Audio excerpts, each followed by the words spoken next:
This is the Piston Brogue Podcast, Episode 1.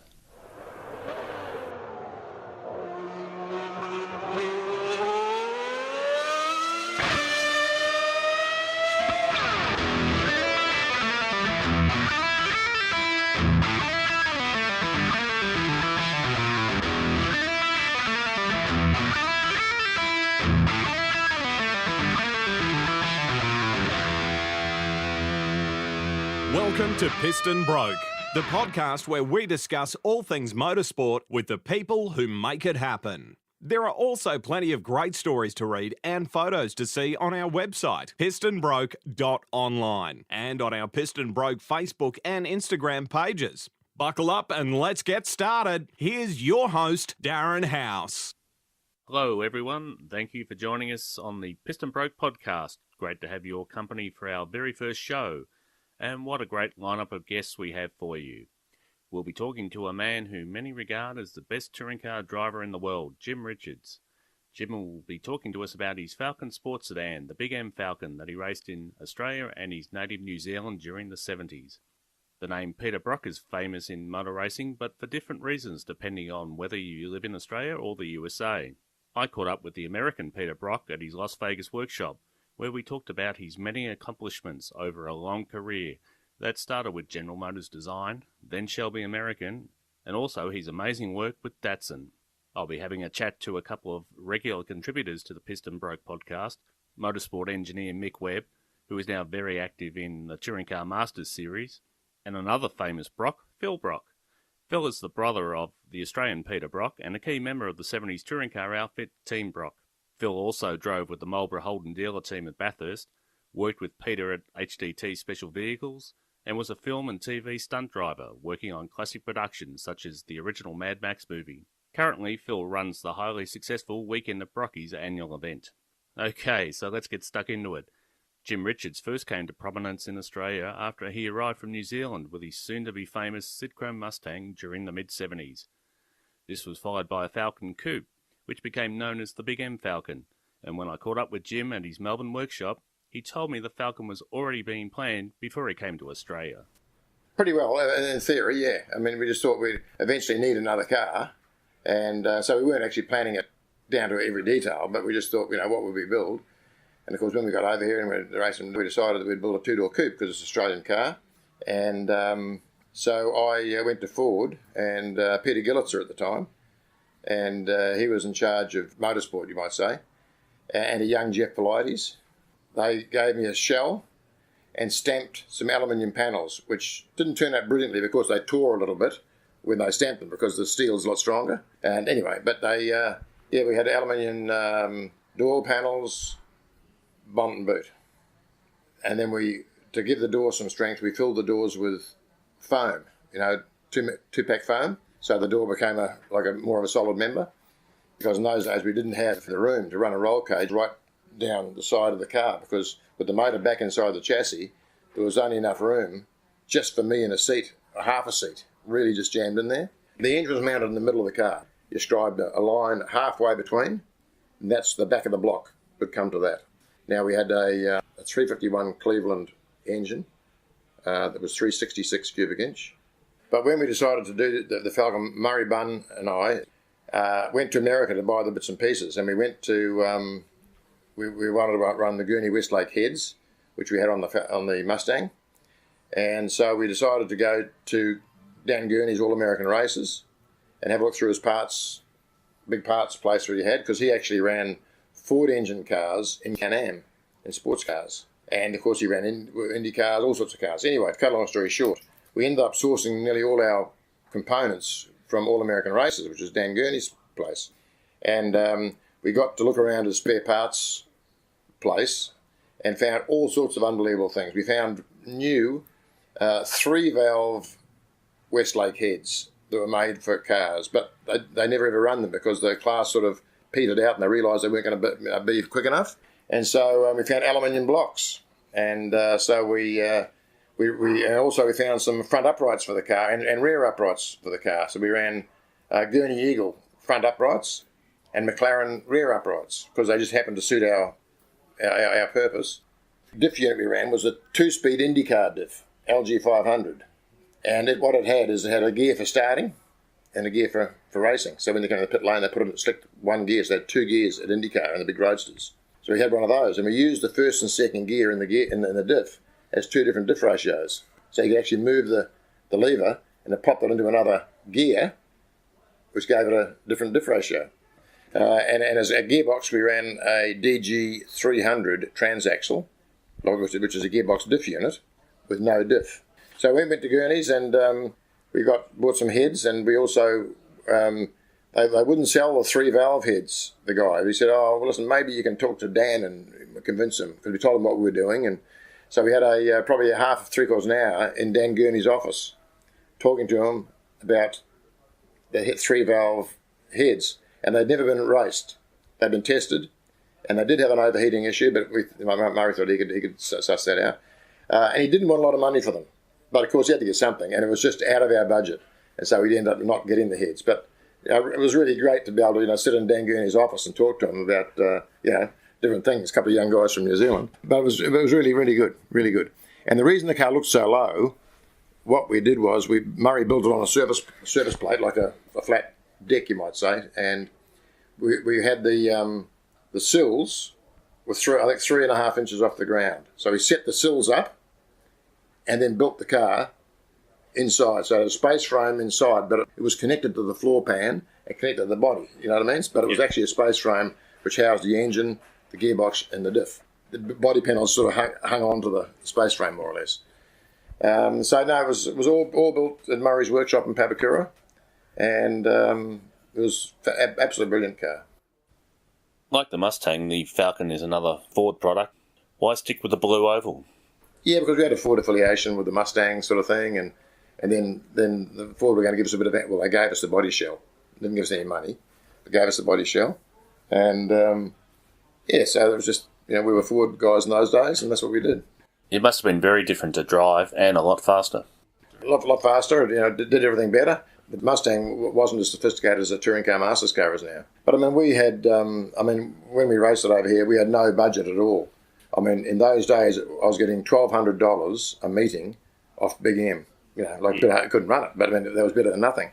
And so we couldn't develop it. So we ran it with the springs that it came with, the shocks that it came with, and just drove it. So its potential could have been a lot better, but they were the circumstances. But the thing is that in those days, sponsorship was hard to get. Some guys had it. We were an unknown quantity in a way. And in the first year of the Sigtro Mustang over here, we had $30,000 from Sigtro for a year. So when we got the Falcon, we wouldn't have had that much budget to do a year's racing. But you got appearance money. So wherever you went, they'd pay you, $2,000, $3,000, $4,000 to go and appear. So, you got your money that way. You raced the car in Perth. I imagine that was a pretty hard slog getting it all the way over to the west. Yeah, we put it on the train. Yeah, we had the trailer and put the car on the train, the truck on the train, and we drove to Port Augusta from Melbourne, put it on the train to Port Augusta, then picked it up at Kalgoorlie, and then coming back, drove to Kalgoorlie, put it on the train, and got off at Port Augusta.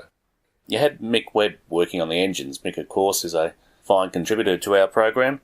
I believe the cockpit was that tight that when Mick Webb was working on the engine, his legs went numb, and when he got out of the car, he fell into a bonfire that you had there keeping the pit crew warm. No, well, it was cold as buggery at Amaroo, and we had to take the engine apart because it detonated the piston. And it was like an all-nighter type of thing. And so we had a big bonfire going behind the car just to keep warm. And Webby was kneeling on his knees inside the car on the floor, and his knees could have gotten a bit numb. And he got out of the car and he went, "Oh, Jesus Christ!" Overbalanced and fell on the fire. So we had to grabbed him out quickly and patted all his clothes out and kept going. But we had to actually. I'm pretty sure, I think we ended up running some thicker rings because the ringlands were damaged, and turned the ringlands out and put a thicker ring in to actually take up, you couldn't put the same rings back in it. I'm pretty sure that was the case because it had detonated, and not bad, but enough. And so we had to get new piston rings and machine the grooves out slightly so that we got a clean surface. Was that the first time you worked with Webby? No, we worked with Webby before that with the Falcon touring car, because Ford gave us a two-door Falcon car without an engine, and we built a touring car. Webby did the engines. You also had some sponsorship from Bob Jane T-Marts. Yep, after Big M, some T-Mart sponsorship, and they were fantastic. I knew Bob, obviously, and Alan Coleman. They gave us some sponsorship to run. We had some sponsorship from Orbrells at one stage, bits and pieces. So we managed to get, make ends meet, but only just. And for a while there, Bob Jane owned the car, because the guys that owned it in New Zealand decided that they'd had enough of racing and they'd put it up for sale. So they took it off me, basically, and put it in Peter Jansen's warehouse. And then if I found a buyer, I could go and pick the car up and take them, but I had to pay the money, because I knew if they left it with me, you'd keep racing. So Bob Jane said, "Oh, well, what's happening with your car?" And I said, "Oh, I can't drive it because it's been taken. The guys want to sell it." So he says, "How much?" And I told him I can't remember what it was. So he bought it. I said, "Yeah, take it back and keep racing it." So when we actually sold it, we gave the money back to Bob. What did you think then? Did you wonder, what am I going to do now? Well, I had the T-Marts. My cousin and I had a Bob Jane T-Mart at that stage.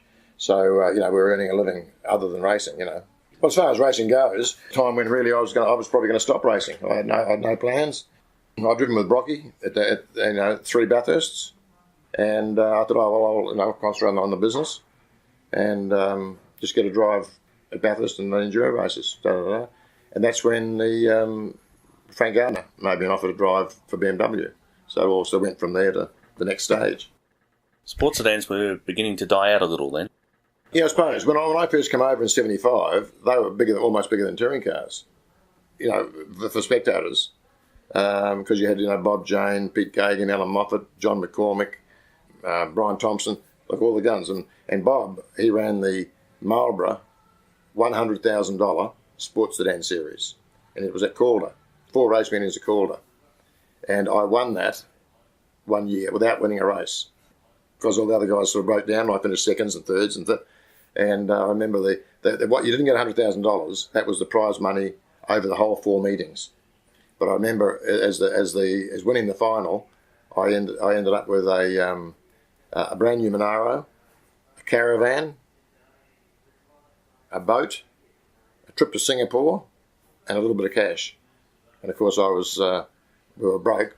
I never even picked them up. I just sold them because the Corvair came along and the Corvair was winning everything. And they were good days, but things changed.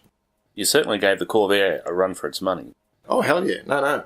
We actually with Gricey ran the Corvair with Frank Gardner in the Corvair. We beat him once or twice, and Gricey the same. I think we had the same amount of wins each. I think, and he had a better other place because we tied for points in the championship, and Gricey won it on a countback. He had he had a second place, I had a third place sort of thing. But no, we beat Gricey fair and square a few times, as he beat us. But one of the good wins we had was at Calder, and Gricey and I both had Bridgestone contracts, right? So we both had to run Bridgestone tyres. The Goodyear tyres at that stage on our cars were a slightly quicker tyre, but none of us ran them because we had a Bridgestone deal. But my deal with Bridgestone wasn't anywhere near as encompassing as what Gricey's was. So at one meeting at Calder, I thought I'd pull a Swifty on Frank and Gricey, and Bridgestone said to me, if the tyre isn't good enough for you to win, we don't mind you using an alternative. So that was my deal with them.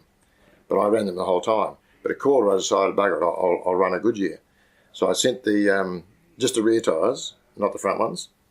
I sent the rims over, got Goodyears fitted, then got a can of satin black paint and sprayed the Goodyear out, then made a Bridgestone stencil up, laid on the tyre, then sprayed white across the stencil and had the white Bridgestone, the same as the Bridgestone tyre. So, because Frank, because we were his hardest competition, obviously, against Gricey in the Corvair. So, Frank was always, looking around, making sure everything was all right, And anyway, didn't take much notice. I think we had quickest time and we won the race. So he came walking down the pit road. We were parked there, walking down the pit road. Geez, you going good today, young fella? I said, yeah, no, good. And he looked around. All of a sudden he looked, what's going on here? Oh, well, we want to run some Goodyear tyres, Franklin. You bastards. And had a smirk on his face, so it was really good. Corvair had a great chassis layout and, of course, plenty of cigarette money. Any other tricks that you had to employ to keep up with it? The thing is, had we had the amount of money to spend on the car as Gricey did, I think that our car could have been better than his because it had a 6-litre engine against a 5-litre. It had the same gearbox, not quite as good a weight distribution, but close. It could have been just as good. It would have been better if we had the money to spend on it. Other than that quarter appearance, were there any other favourite races in the car? Listen, I had heaps of them. Some lakeside races were great. We did a lot of in the car, a fair bit of match racing. So we match raced, Moffat and the Monza, Jane and the Monaro, or whatever, and McCormick, and different ones. They'd just have 4 cars in a race, and you'd have 3 races of 5 laps and change your grid position each time, and all this sort of stuff. So it was in the day where it was more about the promotion than the actual quantity of cars on the field. And they were fun because we're getting paid a fee to do it, and it was covering the costs. But no, I can't remember. I mean, I just remember the car was fantastic to drive, really, really good. Some of the races that we came second to Gracie in were as good a races as I've ever had. Really good. At one point, you ran a Matic Formula 5000 in the Rothman series. At the time, Formula 5000 pretty much considered the pinnacle of Australian racing cars, but you thought the Falcon was almost as good. The sports sedans are quick, and it really didn't do anything more spectacular than what the sports sedan had done. Only obviously it was faster, but you didn't notice it. And I was never going to continue with it. It was just something that I did.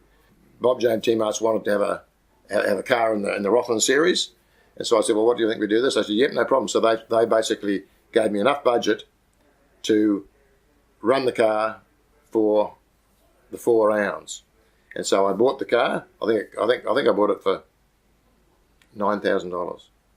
That rings a bell, but it may not have been because it was broken. The engine was buggered. It was up in the loft in Gossie's workshop, and so he got it down. And we took it down to Shepparton to Peter Fowler, and Peter Fowler worked on it, and he got some sponsorship from the city of Shepparton as well, and so it was good. But the car was never ever the best car to have. But we got a 4th, I think, at Sandown, and then we suffered some oil leaks and overheating problems, and got a puncture. So we were competitive, but we weren't setting the world on fire. You ended up selling the Falcon to Tony Hubbard. Sold it to Tony Hubbard without an engine, and sold the engine to the guy in Sydney that was building the Pantera for KB.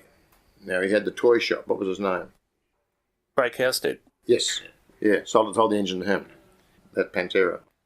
Tony Hubbard was involved in that big crash at Adelaide that also involved Peter Brock in Bob James Monza. Tony, yeah, exactly. Yeah, well, I was in that as well. Yes, in that wild JPS BMW 318i Turbo, of course. Competing against Frank and him having the opportunity to see how you operate, do you think that played a big part in him asking you to join his factory BMW team? I think so, yeah, because we raced against him in the Mustang, and he had the Tirana, the Repco Tirana, the 302 Chevy Tirana of Bob James that he ran. And then when he ran the Corvette, we ran against him. We were probably his best opposition. And then we ran with Gracie. Yeah, so, I think so. That relationship that we had with Frank, as we're always at the same meetings as him, I think he noticed that I was driving pretty well and I wasn't a bad young guy, so I think that's where it came from. Well, and what a fascinating story. And thanks to Jim for sharing it with us. Coming up after the break, it's Mick Webb, and he's not happy. With more than 900,000 motorsport photos on file, AutoPix is the perfect photographic resource for enthusiasts, car restorers and authors. There's touring cars, open wheels, sports cars, rallycross, bikes, hill climbs, and of course the great events such as Bathurst and the Tasman Cup. And don't forget, AutoPix's great range of framed and signed memorabilia makes the perfect gift for any racing enthusiast. For the best in motorsport photos, visit autopix.com.au. Looking for that race-winning edge that only comes from experience? G'day, I'm Mick Webb from Mick Webb Performance Engines, and I've been building championship-winning race cars for more than 40 years. Mick Webb Performance Engines specialises in development and maintenance of race cars for all categories. Dyno tuning, chassis setup, vehicle preparation, and trackside maintenance and advice. And we have some sensational deals on road car performance engines and race engines. So be a winner and come and see me now. Want to keep up with all the Australian supercar news? Then make sure you get your copy of V8X magazine, the authority on all things supercars. V8X's in-depth analysis covers news, feature stories and interviews with all the stars, as well as race previews and reviews and special columns by industry heavyweights such as Craig Lowndes. Published bi-monthly, V8X is available in both print and online. And for all the latest news and to subscribe, visit v8x.com.au. German Technik has a passion for German cars. Its staff have worked on Audis and Volkswagens for more than 20 years in service centres and dealerships in Melbourne. German Technik staff are trained on and use the same equipment and software as Audi and VW dealerships. All technicians have Audi certification for outstanding technical diagnostic knowledge within the Dealership Service Centre program. German Technik's workshop at Factory 9, 65 Mark Street, North Melbourne, is conveniently located close to Macaulay train station and nearby city-bound tram stops. Call German Technik today on 9329 9973 or visit German Technik, that's German, T-E-C-H-N-I-K, germantechnik.com.au. Time now for Web of Intrigue with race car engineer extraordinaire Mick Webb. Mick, welcome. Now we're going to talk TCM, Touring Car Masters, and you're looking after the engine for Jimmy Richards this year, as you have in many years. We notice he's not as dominant as he has been. Do you need to give him a bit more horsepower? Well, all drivers always ask for more horsepower, and Jim's no exception. The Javelin, for instance, is up there in the high 600s, and it's got plenty of torque, and probably we've worked out over the last 12, 18 months, it's probably got too much torque, and it sort of bursts into wheel spin when Jim wants to nail it. So that's been our little problem, trying to get out of the corners a bit better and trying to get some squat in the car. But it's hard because we're running an old model car with leaf springs compared with the Tiranas. They've all got coil springs. And that's our big criteria at the moment. People say that the Falcon Sprint that we raced was fantastic and it's plenty of power and it was competitive. And all of a sudden it's dropped back in the last year or so. This is only after the Tiranas and the A9Xs have arrived, because how do you race a coil spring car against an old leaf spring car? You know, there should be some compensation for that. We're now built a new engine for the Falcon Sprint as well. We've up-spec'd that from a 289, which was dominant there when they first started running TCM cars. We've now built a 302 for it. And yes, it's got a bit more horsepower and a bit more torque and a bit more of everything, but it's still an old 64 model leaf spring car. And we're racing against an A9X or a SLR 5000 that's a lot smaller, slipperier, and coil springs all around. And that's our problem. So, yeah, it will be a problem for us, but you know, Jim's skill and daring, and Jim's still the best driver out there, by far. You don't win 7 Bathursts for no reason. So even at 69, he's still right at the top. So what can you do? Have you been making representations to the organisers? Yeah, we have. Jim keeps sort of making a few phone calls here and there and having a bit of a whinge to the category manager, Tony Hunter. But, you know, at the moment, the series seems to be plodding along pretty good. They're getting more and more numbers every day. A few more new guys have come on the scene this year, and I think it's just going to keep growing and growing. You've only got to look at when Speed Cafe did a survey of who's the most popular category, a sport category in Australia, and TCM won by miles. Fantastic, and the crowd just jumps over the fence every time we're out there. And I think the array of different cars, from Camaros to Mustangs to Tiranas to Falcon Sprints to nobody's seen a Javelin, AMC Javelin. So there's a fantastic array of different cars. You know, there's a couple of XY GT HOs out there and Monaros, so it's fantastic. As you say, there's new cars coming along all the time, and you've got a new one that you're running for Leo Tobin. Tell us about that car. Leo, a couple of 18 months or so ago, purchased the ex-Tilly 69 Mustang, which runs a Boss 302. So that's a slightly different type of engine compared with a normal 302 Windsor or a 351 with Cleveland heads. This is a 302. A Boss 302 basically is a Windsor with Cleveland heads, and it makes a little bit over 600 horsepower. It'll be a fair old dominant car when Leo gets used to it. We've had one outing at Winton where he went fairly well for his first drive out of it. We had a little problem with the car, but apart from that, we're fantastic. And giving the organisers a bit of a serve there about coil spring cars. If you were building a car right now for yourself, what would you build? Well, I'd hate to say you'd have to build a Tirana. Not that I want to run a Tirana because it's a Holden to start with. A coil spring car is going to be better than they've got coil springs all round. They've got coil overs all round, and you get a lot more control, you get a lot more squat, a lot more drivability. You get advantages are endless compared with a leaf spring car. We're using a friction plate, basically, which a leaf spring is, compared with a coil. And the difference is incredible. And we've tried different things with Jims, and we've actually put a coil spring on the back just to try it, and it's just fantastic with some development when we did a test day with it. And that's our biggest problem.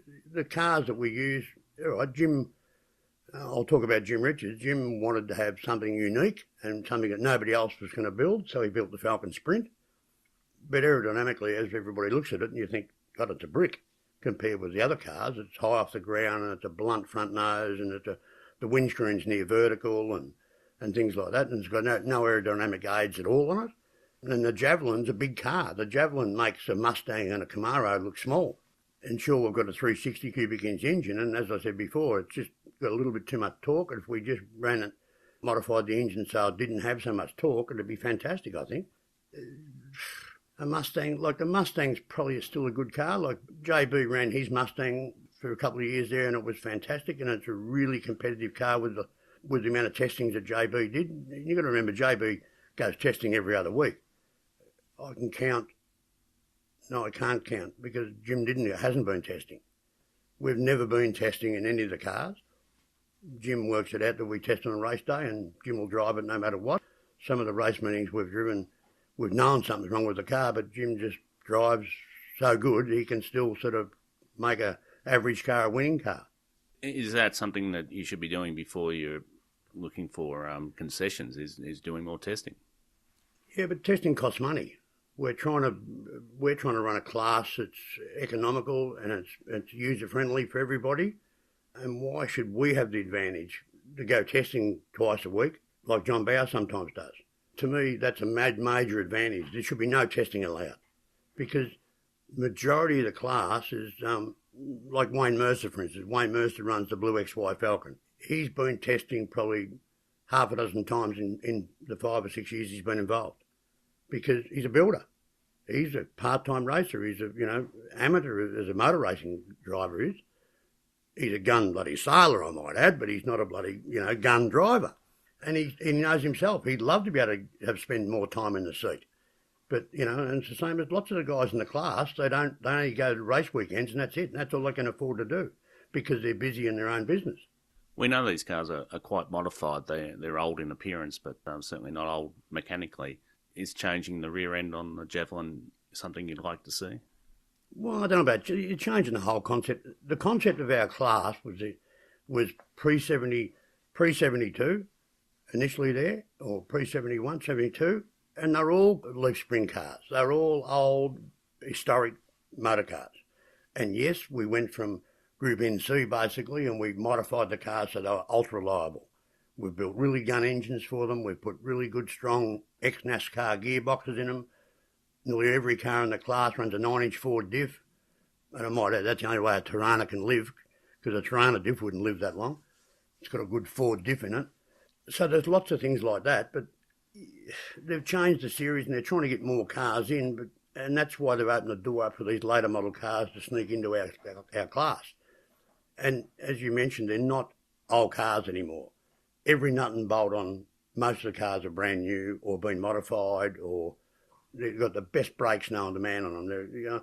Our cars are as fast as a V8 supercar down the straight most of lots of tracks. We're only like 9-10 kilometres an hour slower than a V8 supercar at Bathurst. So that gives you an idea how gutsy these cars are. I think the 280s, 290 kilometres an hour down Conrod in an old car that's 1970 years away, 1970 vintage, you'd be spooked. But Jim says it's fantastic. They drive fantastic. Mick, forthright as ever, and we look forward to your hard-hitting contributions in our future shows. And don't forget the next show, because they'll be more dynamic next time. Now we'll go to a break. Thanks, guys. With more than 900,000 motorsport photos on file, AutoPix is the perfect photographic resource for enthusiasts, car restorers and authors.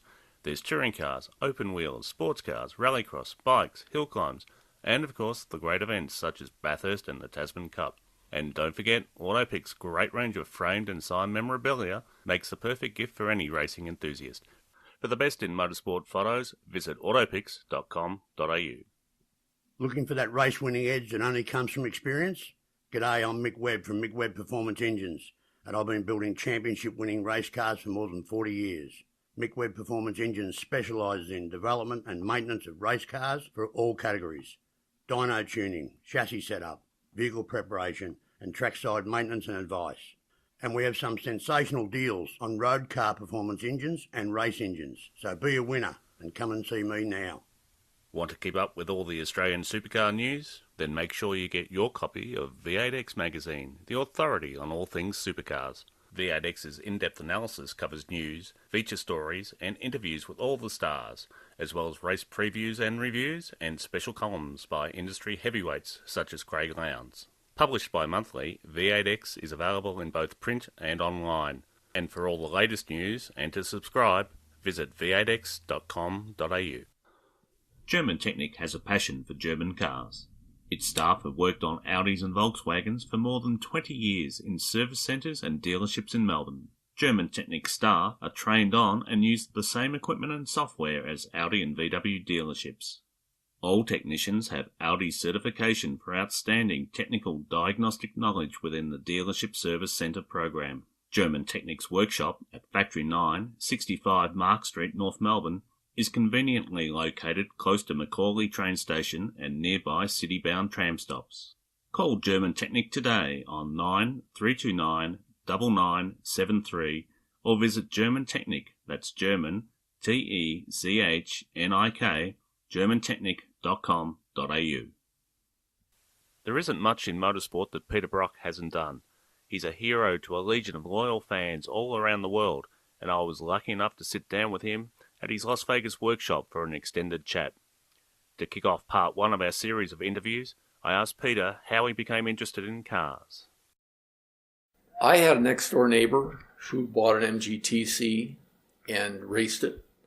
And my folks were divorced, so I didn't have a dad, so I would kind of gravitated to this guy. And so I started hanging out with him just so I could be around and wash the car. You know, I was like 12 years old and started going to the races with him. And I just fell in love with cars and racing at that age, and got my first job by going into the garage where this guy worked and convinced the owner. I said, would you let me work here after school for nothing?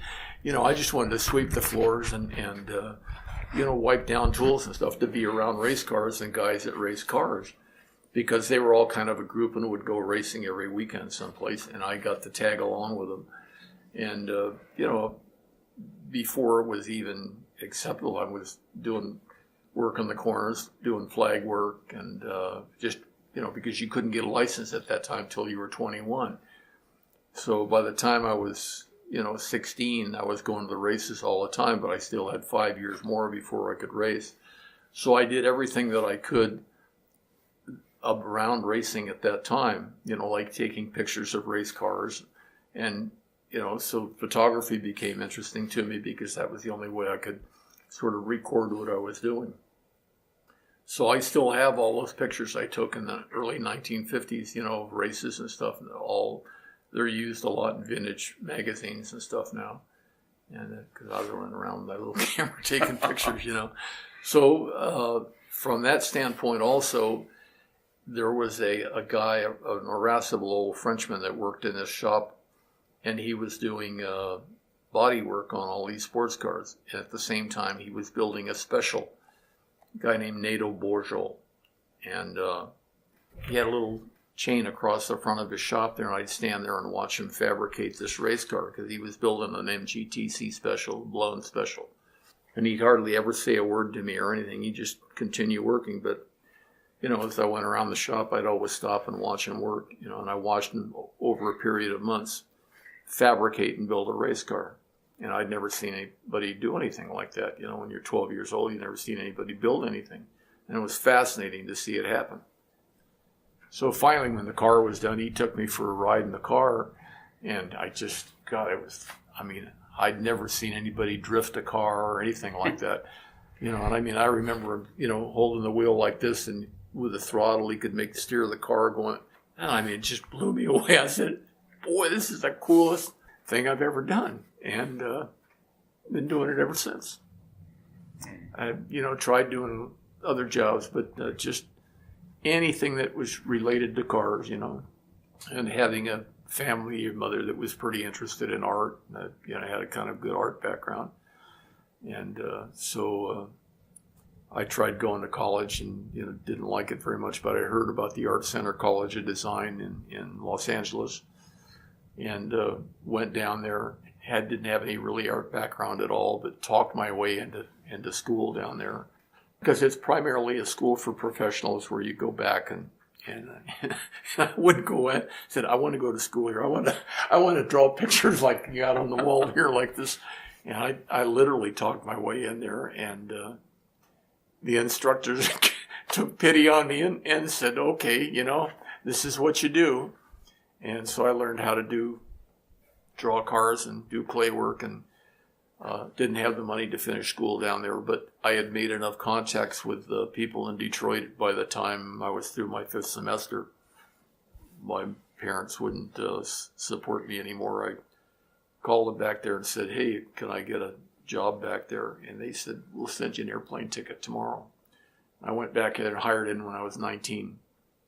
So I was one of the youngest designers they'd ever had at General Motors. And along came this project to work for Mitchell on the Corvette, which was just a matter of timing, because normally you'd spend your lifetime back there for that kind of an opportunity. But because the Corvette program had been killed off by management and Mitchell wanted to continue with it, he could not continue with it in the normal manner in taking it upstairs to the normal formal design studio in Chevrolet and design it upstairs. So he had to do it in secret. The only way he could do it in secret was work with the interns downstairs. And so I got to work with Mitchell and design the car. And it was just very, very lucky. So I've had some great breaks. And the car turned out to be successful, and having the opportunity to work with Bill Mitchell and Zorro Duntoff and Ed Cole, who designed the V8 engine. So that combination of really bold design with Bill Mitchell, Ed Cole, who is the guy that invented the overhead valve engines for Chevrolet, starting out with the Oldsmobile and the Cadillac, and now the small block Chevy, which we still build today. So he had a Chevrolet engineering, and he became part of the project. And then Zorro Duntoff had come in, and he sort of became sort of the soul of what GM should have been building. I mean, he could never get anybody to agree, because the guys that controlled really what was going to happen was the guys that were determining how much money was going to be spent. So Zorro was always reaching out for better engineering and making better looking cars. Cole wanted to do better engines, which sold. So he got pretty much whatever he wanted within Chevrolet engineering. And Mitchell doing all the bold design, backed up by Harley Earl, who had been there since 1927 and changed all of American automotive design. Those 4 people were the main guys that influenced me at that age. And that's where we leave Peter Brock for now. We'll be chatting to him more over the coming shows. Coming up after the break, it's Phil Brock. With more than 900,000 motorsport photos on file, AutoPix is the perfect photographic resource for enthusiasts, car restorers and authors. There's touring cars, open wheels, sports cars, rallycross, bikes, hill climbs, and of course the great events such as Bathurst and the Tasman Cup. And don't forget, AutoPix's great range of framed and signed memorabilia makes the perfect gift for any racing enthusiast. For the best in motorsport photos, visit autopix.com.au. Looking for that race-winning edge that only comes from experience? G'day, I'm Mick Webb from Mick Webb Performance Engines, and I've been building championship-winning race cars for more than 40 years. Mick Webb Performance Engines specialises in development and maintenance of race cars for all categories. Dyno tuning, chassis setup, vehicle preparation, and trackside maintenance and advice. And we have some sensational deals on road car performance engines and race engines. So be a winner and come and see me now. Want to keep up with all the Australian supercar news? Then make sure you get your copy of V8X magazine, the authority on all things supercars. V8X's in-depth analysis covers news, feature stories and interviews with all the stars, as well as race previews and reviews and special columns by industry heavyweights such as Craig Lowndes. Published bi-monthly, V8X is available in both print and online. And for all the latest news and to subscribe, visit v8x.com.au. German Technik has a passion for German cars. Its staff have worked on Audis and Volkswagens for more than 20 years in service centres and dealerships in Melbourne. German Technik staff are trained on and use the same equipment and software as Audi and VW dealerships.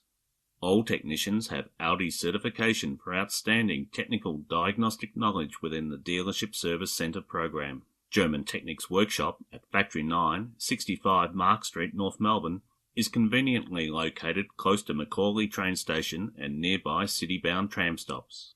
Call German Technik today on 9329 9973 or visit German Technik, that's German, T-E-C-H-N-I-K, germantechnik.com.au. It's time to get Brock with Phil Brock. Phil, welcome to the show. Thank you very much. Nice to be here. The Brock name is not only one of the biggest in Australian motorsport, but Australian sport generally. What was it like growing up as a Brock? Well, pretty interesting. Being the youngest of four brothers, it was, I guess, a pretty normal sort of household where Dad worked, Mum stayed at home. We had cats and dogs and that sort of stuff, and it was pretty rough and ready. But in that way, it was, we weren't a rich family or whatever, so we all had our scuffles with that and went without and that. And then it really got to high school before, I guess, the kids started showing what they could do in whatever area they were going to be involved in. Which direction were you heading in? I've got no idea. I'll be totally honest with you. My knowledge of myself as a kid was that I really was a bit of a dreamer. Didn't quite know what I was heading to do. Didn't have any great ideas of what I wanted to do, or I just sort of fitted in with what was happening. And then it got to the stage where when Peter started racing, I got involved with that and did a little bit of driving, and I really loved it. So I stuck with that. We know Peter was very much involved in racing not racing, but a love of cars from a very young age. When do you remember becoming interested in cars? Really only when I was probably around about 17 or 18. I bought my first car was an old FE Holden, which I enjoyed. But prior as a kid, no. I mean, I didn't really want to work with them and muck around with them and modify them. They didn't interest me that much. And even now, I'm a bit going, I just like driving cars. That interests me as far as what you can do with a car. But that took a lot of years before I even understood that that's what I enjoyed about it. What was your first competition car? That FE Holden. I did a little bit of work to it, and then I had a different little exhaust pipe I could put on. So I remember I drove to Sandown, took the most of the exhaust pipe off at the back, and then had a short little piece that just slipped on the pipe and went out the side of the car. But that was all I had. That was that, and I remember I had Vredestein tyres, which Bob James brought out in those days. And I just always remember that I had Vredesteins, which I thought was, it was European, so it must be good or something. And then at the end of the meeting, put the other pipe back on and went home. Now, the family also had the famous Diamond Valley Speed Shop. Did you find yourself working there? Yeah, I worked there for probably about a year and a half, I think, in that period. And that was, I also, through that, learnt a lot about, I guess, the automotive side of things as far as what parts were on a car and what you could get that was different than standard and that sort of stuff, yeah. Rallycross was also pretty big in the 70s. You ended up driving a few cars in there. What do you remember from those days? Well, originally we had a delivery van, which was an EJ Holden, but we had a red motor in it. We had 179 in it. Put a floor shift in that, and I ran that at quite a few rallycross meetings. And it was funny when you're young how you would spend a lot of time working on things. And we used to pull the headlights out and do all sorts of stuff when we got there, race on the weekend, and then put the headlights back in, all that stuff, and drive home and then go out and deliver speed shop stuff on Monday morning. And I remember seeing some photos of that car also in the pits when Peter's A30 was racing too. So it obviously got around a little bit. Well, that was the tow car and everything. Yeah, it did a lot of work, the old van, and that was it. It just did the whole lot, and because the A30 was a very important part of it. Our father started Dime Valley Speed Shop purely to assist Peter in his motor racing endeavours. That was what it was all about. Dad had been selling car spare parts and all that sort of stuff prior to that, but the speed shop allowed him to get into more in the performance parts. There was also an EH Holden I remember seeing photographs of. Yeah, I had that and it got stolen. Actually, that was a friend of ours, a friend of Peter's, and that early on he had this EH that had done about 200,000 miles or something. Anyway, I bought that and did a bit of work to it, or got some work done to it and what have you, and raced that. It got stolen. Never saw it again. Be worth something today. No, maybe it would. Yeah, look, that was the bad car. I mean, I think that in hindsight it was beneficial to run relatively standard cars that didn't have a lot of flash stuff on them or expensive stuff. And also we really had bugger all money, so you had to be very careful what you spent and then what you did with that, the car, once it was done. And maintenance and what have you was pretty critical, and having a good idea as to what you may need to do to the car to keep it working properly. And I think that stands you a good stead later on. Reports at the time were that Peter didn't or wasn't overly fond of the rallycross. What did you think of those days? Look, it was enjoyable, but it was messy. You know, like you're going through water, like muddy water and all that stuff. So preparing the car was always annoying. And then cleaning it afterwards and what have you. But, I mean, it was what you did. But in some ways it didn't really give many answers. You know, like it didn't prove virtually whether you could drive or not. And I think the biggest thing that I learned from Peter in those, for a lot of years, was it was all about improving yourself. And Peter was very strong on that of trying to be as good as he possibly could. So every time he was in a car, wherever, doing any sort of racing, he was trying to get better. And that just naturally rubbed off on me. And again, getting back, I was a bit of a dreamer, so that was stuff I was soaking up but never quite realised it at the time. And when I look back at it now, I improved in a lot of areas but didn't know I was. It was part of what we did. So yeah, rallycross was okay, but it was never going to make you into a great driver. So therefore you moved on to something else. It's a pretty natural transition. You ended up with Harry Firth and hanging around the HTT workshop in Auburn. How did that come about? Actually, I don't know how it came about, but probably through Peter. I was doing a little bit of racing myself, but not much. But they really wanted someone to do a lot of tow stuff around the place, like in the state of that. And also just as a gopher, when you go for this, bitch, go for that, whatever, get lunch, whatever it might be. So I did that. That was in the very early 70s. And through that, I also ran the HDT Rallycross car, which not many people know, but I ran it for most of, I think it was 71 or 72, I can't remember which year now. And it was a funny situation where I run this thing, and there was a guy called Bill Evans who was running the works for turbocharged Escort, which Alan Moffat had run at one event. And then Billy was running this thing. It was an absolute weapon. Like, this thing is turbocharged Escort, was so fast. Of course, the terrain I'm running was the supercharged 202, which was a fast car. But Billy could just blow me off, like in a straight line type thing. So the advantage that worked with everyone else didn't quite work there. So I spent most of the year, although I beat Billy a couple of times, he basically was in front of me. So we did the last meeting of the year, and Harry actually sacked me without letting me know that I was sacked. And I got out to the meeting, and the guy who brought taking the car out there for Harry, he had it out there, and he was very sheepish and what have you, and he obviously knew. Next thing, Peter arrived up, and I'm going, oh, here you go, what are you doing out here? He said, I'm driving. Okay.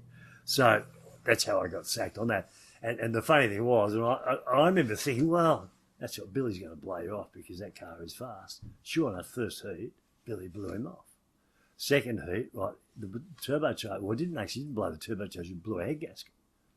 So therefore Pete won, and Billy was out for the day. So Pete's won the next heat, what have you, and then won the final. So Peter Brock reigned as the king of rallycross again for all the wrong reasons, if you know what I mean. So, so then I'm at a meeting with Harry, actually, I think it was on the next morning.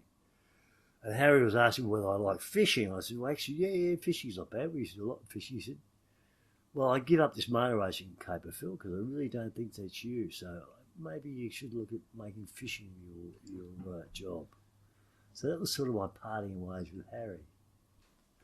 Fortunately, you didn't take that advice to heart because it probably got a bit more serious from there. You ended up at Bathurst not too much later. Yeah, look, the 70s from about, I did a fair bit of racing, but not. I always wanted to do more. I never had the money or the sponsors and what have you to do more as much as I wanted to, but I did get a few drives with dealerships and stuff like that, which was great. It helped me a lot. Up until 78. Now, I guess the big difference that happened to me is when I first ran with Peter Bathurst in 76, because then you're automatically in a publicity arena that is very strong over there, because Peter won Bathurst at that stage twice, and to be his co-driver was outwardly nothing. People didn't know who you were because everything was about Peter Brock. But by the fact that you were there, you got a certain amount of publicity, or people at least knew who you were. So running with Pete in 76 and 77, that sort of gave me a bit of a reputation that I was a fairly good driver. Then 78, and I was going to run with Peter Jansen, and unfortunately, I crashed the car on Saturday through trying to miss a guy around the top of the mountain and avoid hitting him in this brand new fantastic car that had been built by the pit crew, and totally wrote it off. We still raced on the Sunday, ran the spare car that we had up there. But that was pretty well the end of my career until about 1981. Just talk us through that crash a bit more if you can. Oh, sorry. Well, it was a guy called Frank Radisich who was running an RX-3. And Saturday morning, what you used to do at Bathurst in those days was Saturday morning, or Friday night, you would prepare the car exactly as you want to start the race on Sunday. On the Saturday, you had a 1 hour session to go, and you would just have the car ready to race, and that's how you ran it. And you'd only do 4 or 5 laps, and that was it, just to make sure it did everything you needed to do. Then you'd put it away till Sunday morning. I'd done about 3 or 4 laps in the car, and the car was fantastic. It really was just a great car to drive, and I seriously believe we would have ran second that year behind Peter.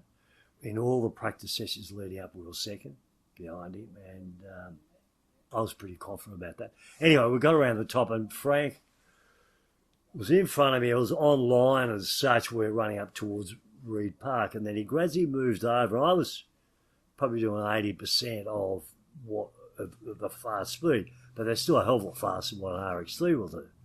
So I was going to pass him on the inside, and he gradually moved over, and it sort of sucked me in. At the last minute before you drop into Reed Park, we're on the inside of the track, on the inside of the bitumen, and the last minute I'm going to run in the back of him. It was a brand new car. The last thing I wanted to do was bend that car because I knew the guys would not be happy. So I'm hard on the brakes as you drop into Reed Park, but you're slightly turning at that stage. So as we dropped in there, as the weight came off the back of the car, it locked the rear wheels. The car just went sideways, turned sideways, and just went straight off the track on the inside. And there was no concrete wall at that stage. It just barrel rolled its way down the hill for about 50 metres or something, and through a few trees and finished up embedded in this tree about 10 foot off the ground. It was absolute mess. And we couldn't use anything on that car in the old car that we had been sort of had up there as well, because we didn't know what damage had been done. So, of course, the car had the brand new engine, the brand new gearbox, the brand new diff. All that stuff was there. We couldn't use it, so we had to run the old car with pretty old equipment. We still got up to second place, by the way, which I was pretty darn happy about that. But that finished up, it broke. It actually broke a diff in it, so that it was just working, just driving with one axle all the time, which by that time, Peter Jansen, whose car it was that I was driving for, he was back in the car, and then he overrevved it through that wheel spin and whatever, and the engine blew up. So I sort of was pretty happy with the fact that even though the last time I got out of the car, we got up to second spot, I don't think he was very happy with the fact that I don't know what his new car cost him, but that'd be a hell of a lot of money. We know, as you said, the team weren't going to be happy when you got back to the pits. What's it like for a driver in that situation? Well, it's just, it just crushes you because it's like this thing where you go, I don't know what I could have done. No, I can't do anything, but he's this totally ruined car that it's just like a numb feeling that you go, what do you do? Everyone's upset. No TV in those days, so no one knows, apart from what I say, no one knows what actually happened, right? So I can say, well, this is what it is, right? But everyone else can go, what do you say that? I never hit this guy, so how? No one knows. And I think that's where it sort of comes out, is that people believe what they, I don't know, their own belief system, I guess, or what other people might say. And that's sort of what happened, I think. And so that reputation side of it was a hard one to play down. In fact, I couldn't play it down. So, I mean, strangely enough, I wasn't totally distraught about the fact that I then sort of all of a sudden, whatever offers I was getting dried up, because I had a very strong hold on the film industry. So I was doing stunt work and still doing it. I mean, 78 was the year I did the original Mad Max. So it was a bit of a plus side for that year. I mean, you know, so there's those two totally separate industries, of which is all about driving. Peter Jansen, the captain, we know he's a bit of an out there type of guy. What was he like to work with? Oh, look, I really enjoyed Peter, but a totally different person than I am as such. But I lived where he had like the top floor of the Windsor Hotel. And so I lived up there for about 9 months. Early in fact, I think it was from mid-77s, I was actually his team boss. I shouldn't call myself head mechanic because I'm not that good a mechanic, but I ran his race team on that side of it when it was at Massey's Holden in Footscray, I think it was, or Yarraville, something like that. Anyway, and lived up on the Windsor and that, and he's just an amazing person, but I guess the one thing I really enjoyed about him was his total disregard for authority. Just did not, he just never let it really sort of get in his road. You know, he just, if people put blocks in front of him because of authority, he'd find out ways to get around it. You know, and it was, in that way, I really enjoyed his, as I say, disregard in that respect, because he just really wanted to live his own life and have as much fun as he did. And he still does. But he didn't talk to me much after all that, by the way. So he didn't forgive you? Oh, no, I don't think so. But to be honest, we never really discussed it. It was, by that time, I actually wasn't working for Peter then, because I then was running the Recar racing team. And I'd been running for Recar in their L34 that year. And part of that deal was, and they sort of came into motor racing because of Jansen's coaxing, I guess. And so I was running the Recar cars and organising the building of those. And part of that deal was to then also run with Jansen at Bathurst in 78. So I'd already moved out of the Windsor anyway. So it was just one of those things where after Bathurst we just didn't really talk. But yeah, there's nothing nasty, but there you go. You must have seen some sights at the Windsor. He's well known for his parties. Probably some things you can't talk about, but tell us something about what you can. Oh, look, it was just, I mean, it's over the top. Again, it's an area that I sort of look at and go, I mean, it actually doesn't impress me a lot, but what did impress me, as I say, was the way he just ran his own life the way he saw fit. But I mean, I did some pretty stupid things up there as well. I got to tell you, we had these all this masonry on top of the Windsor, these big stone things and whatever, concrete and what have you, that we had to get rid of. Jess said, we got to get rid of these things. We want to have it by whatever time it was, and we're going, well, we can't, because Jansen was actually racing at Kohler that weekend. So we finished up. We had there was a back lane behind the Windsor, so we got these big things and we just rolled them off the top into the back lane. Now when I say rolled them off the top, we're only 4 stories above it, so you can imagine there's like these explosions going off in this back lane of behind the Windsor. But we got it all done, and then put all this stuff on the back. He had an old 2-ton truck thing, and we towed the car out that weekend, and Jansen's raced it, whatever. I've got no idea what results we got. And then coming back, all of a sudden we go, God, we had to get rid of all this stuff that's in the back of this 2-ton thing. So I had 2 guys sitting in the back of that who were pushing this stuff out off the back of the 2-ton thing down the Tullamarine Freeway. So, which all worked very well, actually. It was quite effective, apart from the fact that we lost the back tailgate of the thing, which had Jansen goes massive. So unfortunately the police sort of worked out where this had come from. So we sort of got in a bit of trouble about that on the Monday or Tuesday, I think, once the police got involved. But privately, Jansen loved that sort of stuff. He was just a strange guy. For all his party image, he got some very good results, particularly at Bathurst, and I know Ian Tate from HDT rated him a much better driver than his image might have portrayed. Oh, yes. There's no doubt about that. I mean, I know to run with him Bathurst, I was quite happy to do that, and knowing that he'd be fine in his stint, because he was fast. He was an enigmatic sort of guy like that. You just never really work it. If you yak to him, then you couldn't picture him going fast in a race car, but he did. And good on him. And he got 2/3 or something, I think, at Bathurst. He was a very good driver.